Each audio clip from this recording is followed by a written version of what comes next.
But what I think so fascinating, the reason I'm so like emotionally invested in it, is the conservation implications that it has.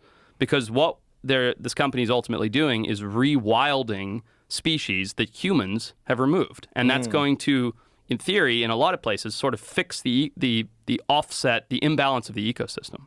That's interesting. That's really interesting.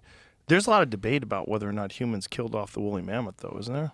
I think there is. Yeah, I think there is. And I can't really speak on that, but I do know that when the mammoths disappeared, so the Arctic used to be like the savannas of Africa. It used to be big grasslands, right? It wasn't all covered in trees and things. And that's a recent adaptation since the mammoths went away 10, 20,000 years ago.